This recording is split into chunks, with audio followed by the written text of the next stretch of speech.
testifying for the bill? Yes, sir. Okay. Whoever wants to go first, go.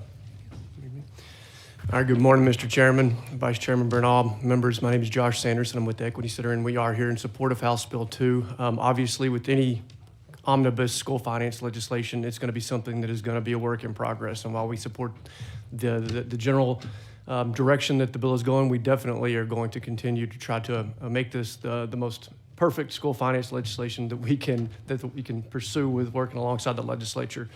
There's been a lot of talk this morning about some of the core components of the foundation school program, the basic allotment, special education funding, small and mid-size allotment, and there should be a lot of conversation about those things because those are the foundation of the FSP. Those are the foundation of every school district's entitlements.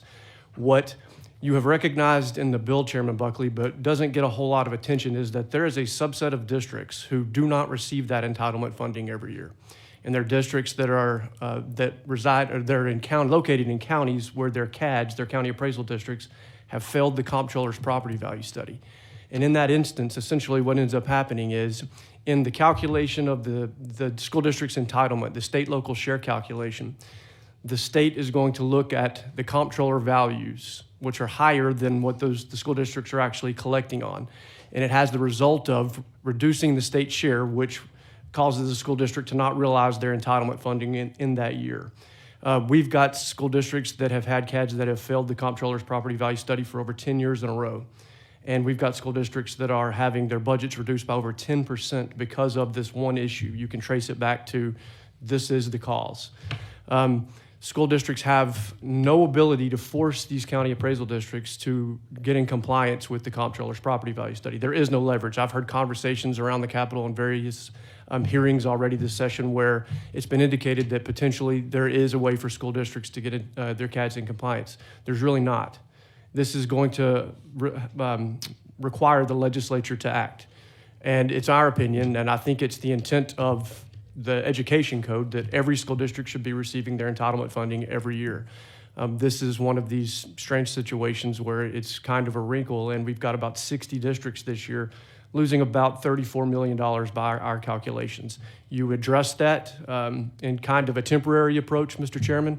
We appreciate that. We would like to pursue a more permanent approach. There are various policy solutions to this problem, but it's our opinion that school districts should essentially be taken out of this equation. There's no reason for school district entitlement funding to be entangled with this conversation between the comptroller's office and county appraisal districts. So again, we want to thank you for addressing it in the legislation. We have some perfecting potentially amendments. We'd like to see it, like I said, be more permanent and made whole for not just a short period of time. But this is the first time, to my recollection, that we've had this issue addressed in an introduced omnibus school finance bill. So that's progress. The second thing that we would like to see changes in this bill is that aside from the hold harmless provisions that are in place to ensure that school districts get their full foundation school program entitlement every year as a result of the statewide homestead exemption or year-over-year property tax compression, we'd like to see any other hold harmless revenue or the hold harmless is eliminated and have that revenue put into the basic allotment to increase funding for all school districts, not just targeted populations. And so that would be a second recommendation that we would make as we continue to work on this legislation, moving forward.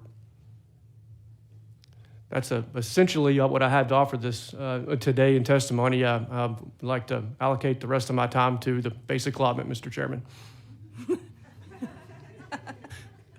So noted. All right. Thank you, Mary Lynn. Good afternoon. My name is Mary Lynn Pernetta, and I'm the Director of Education and Workforce Policy at Texas 2036. Thank you for the invitation to speak today. First, I want to say thank you. Thank you, Chairman Buckley and this committee for investing in Texas's public school students. The money provided in House Bill 2 will support public schools across our state as they work hard to get more students reading and doing math on grade level. At Texas 2036, we believe deeply in the importance of investing in our schools. As such, we are grateful for the investment that House Bill 2 makes in the basic allotment. This $220 provides school districts with discretionary resources to invest in areas that they believe are best. House Bill 2 balances this increase with the basic allotment with an investment in more targeted strategies to improve student outcomes. We think this is a great idea. Texas has been a national leader over the past few years in innovative public education policy. Our state, at this chamber's direction, has worked very hard to invest in strategies that are designed to close the achievement gap. This approach makes sense. If the state seeks to improve student outcomes, it stands to reason that the funding should be directed at those programs that have the greatest impact on those outcomes. We have seen other states who have focused in on more targeted investments in public education have big improvements in their reading and mathematics scores. In many ways, House Bill 2 is the culmination of a sustained effort by this chamber over the past several years to improve the way our students are performing. Many of the targeted funding strategies in this bill come from the great work that this chamber has already done.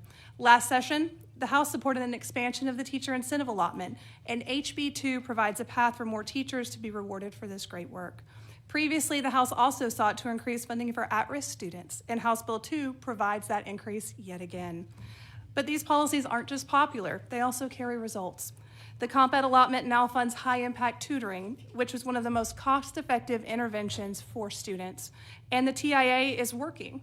Designated teachers are earning more, they're staying in the classroom longer, and they're helping kids learn at faster rates. Texas kids need focused attention and dramatic results. The 2024 STAR administration shows less than half of students are meeting grade level expectations. Your choice to provide financial incentives for what's best for kids can continue to make this state a national leader in policies that put students first. Thank you. Members, any questions? All right, Chairman Ashby. Thank you, Chairman Buckley. Mary Lynn, Josh, thank you for your testimony today. Josh, I want to highlight two issues that you brought up briefly.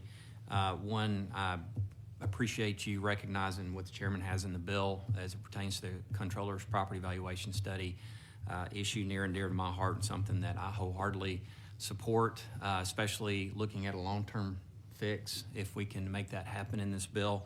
You know, just to put it succinctly, there's no reason that our school children should be held hostage or penalized in terms of a disagreement that they have no part of between the local CAD and the controller's office. So I appreciate you highlighting that for the first time today. And secondly, and I will admit I'm not well versed on this, but you cited a hold harmless provision in the bill. Can you briefly expand on that?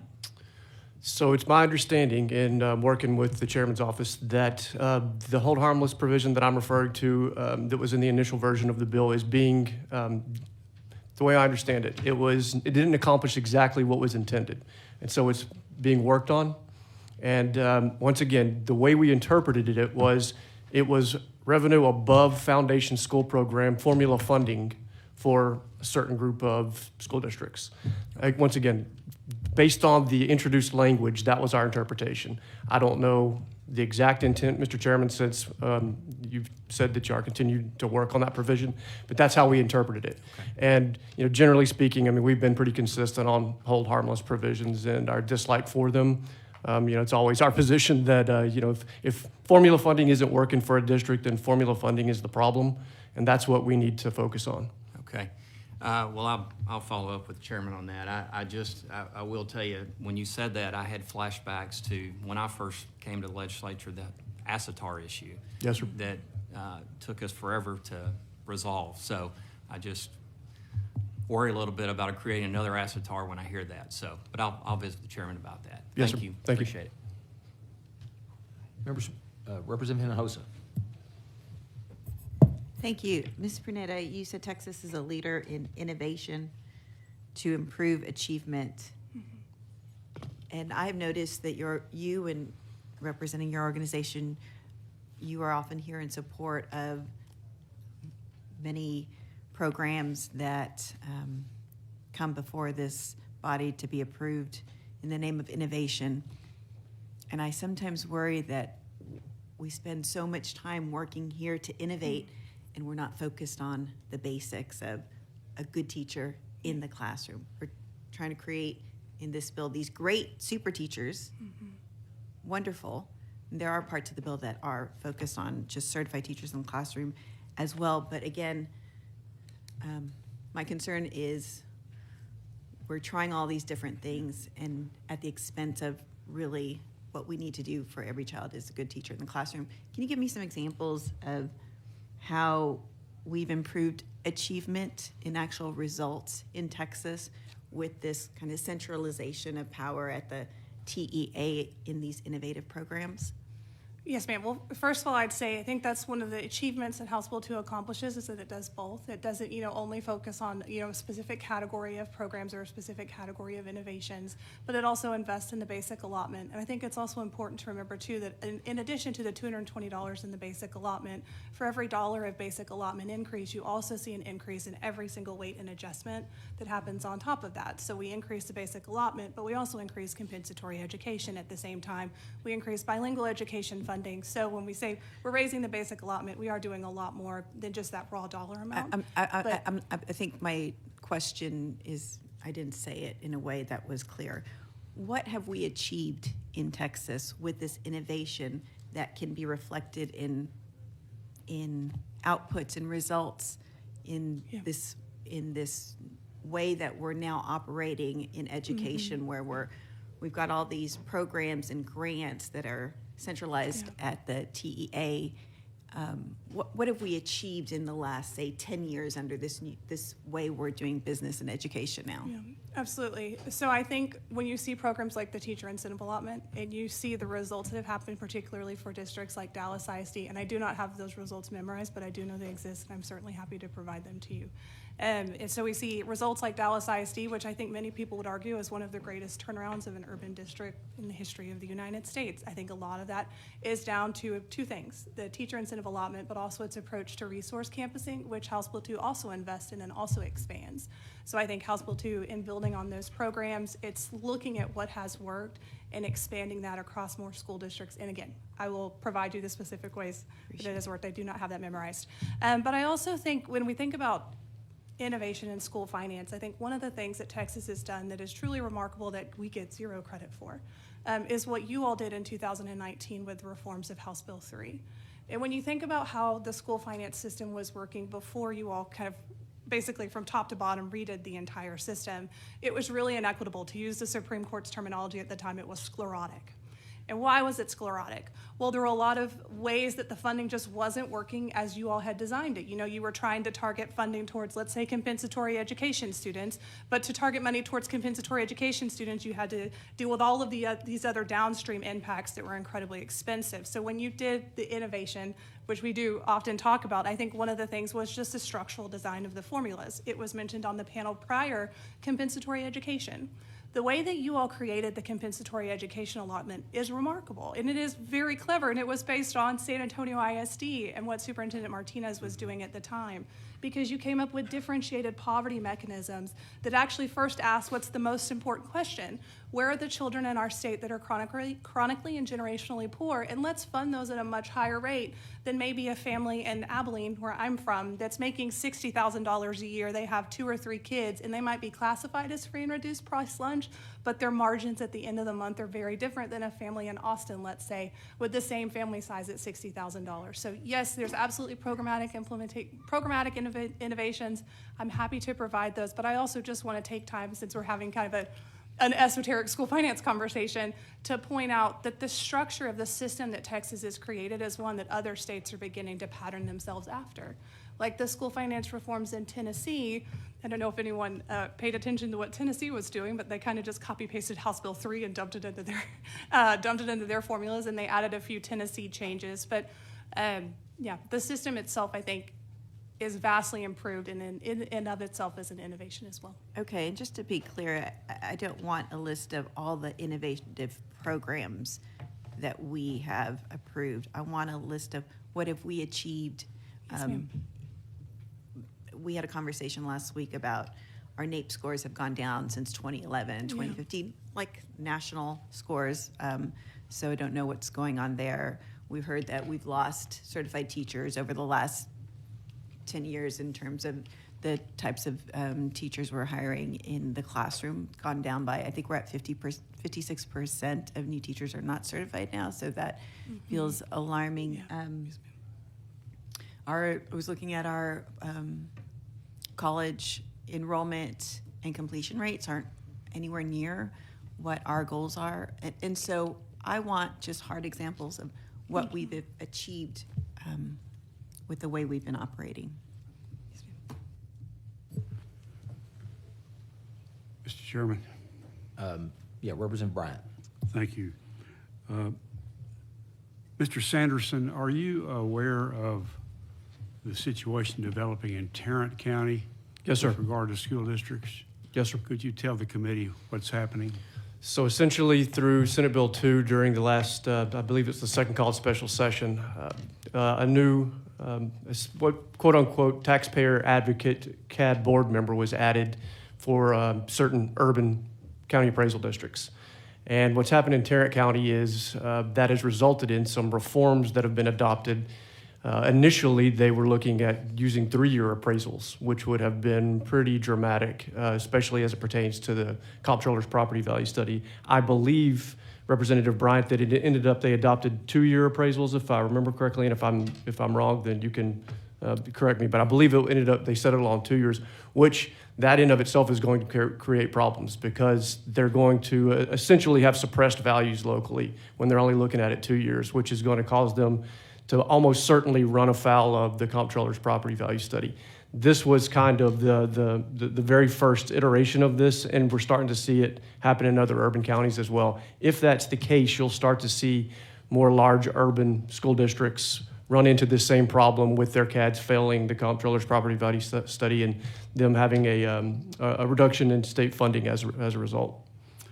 And they're currently looking at having to close schools, are they not, as a result of this? To my knowledge, it isn't directly tied to this at this moment. I don't believe this is what's causing their financial troubles because I don't believe any of those Tarrant County districts are currently I don't believe the CAD has already failed the property value study, which has resulted in a reduction in funding. But that it looks like that's what's coming down the road. And if that's the case, it's going to exacerbate their financial situation severely. Would you advise us to amend this bill to somehow address that, if possible? I've had conversations with Chairman Buckley, and I believe that he knows our intent is a permanent long-term fix on this. There are, like I mentioned earlier, there are various policy solutions to this problem, so they're not elusive. We know how to fix it, but yes, that would be our eventual ask, yes, sir. Thank you.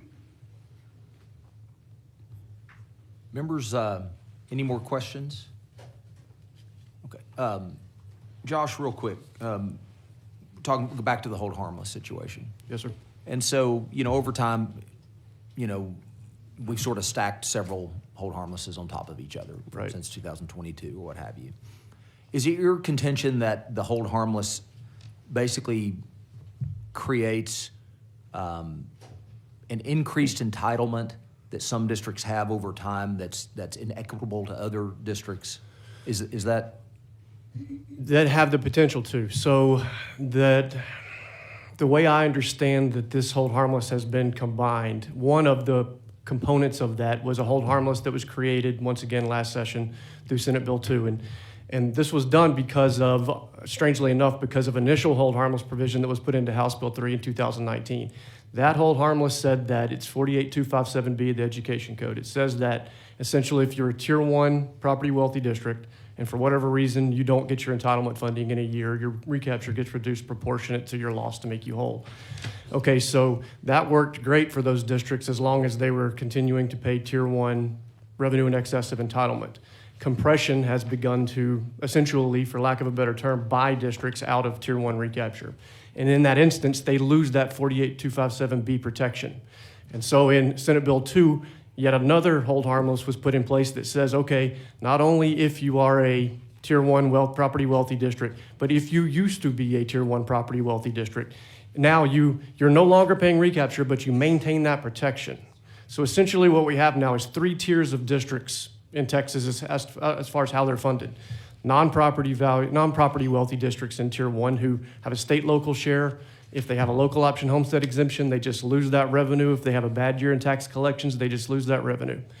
You have Tier 1 property wealthy districts who have the protection that I just covered. Then you have formerly Tier 1 property wealthy districts who no longer are property wealthy but are treated as if they were. And so there's inconsistency there as far as how the state looks at and essentially executes formula funding. We would prefer the third option for everyone, treat everyone the same, ensure that everyone receives 100% of their formula funding in a given year, regardless of the circumstances. But as long as there are those inconsistencies, that's where some of our problems arise. Okay, thank you very much. And that speaks to what I sort of went to in the layout this morning, was the fact that, in an effort to consolidate, clean this up, if you will. But that is an area, just for the committee to reiterate, with something we'll continue to work on. Yes, sir. To make sure that we get this right. Mary Lynn, could you speak just real briefly? We talked about to the impact of, when we talked about innovation, what have you, but sort of our efforts, and I know we don't have the accountability system to really compare things to, but our efforts in high intensity, high quality tutoring, that was what we created 2 sessions ago, and what you're seeing so far in terms of sort of closing those gaps and the reduction of learning loss.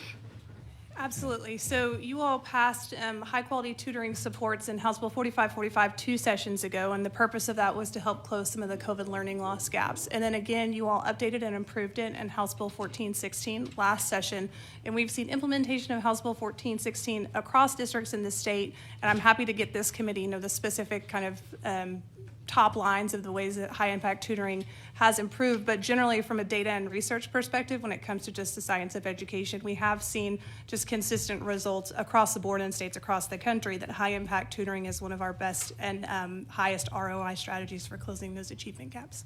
And comp ed funding is utilized in many districts to accomplish that, correct? Yes, sir. I believe you all expanded the usage of comp ed funding last session to include high-quality tutoring as well. And so as that moves forward, House Bill 2 currently, with the way we address comp ed funding, would continue to invest. When we talk about the uses of those funds, that is sort of a real-world example that folks that aren't as familiar with it can sort of hang on to of the way that those funds are deployed now to help kids. Absolutely. Yes, sir. Okay. Thank you. Members, any more questions? All right, panel, thank you very much for being here.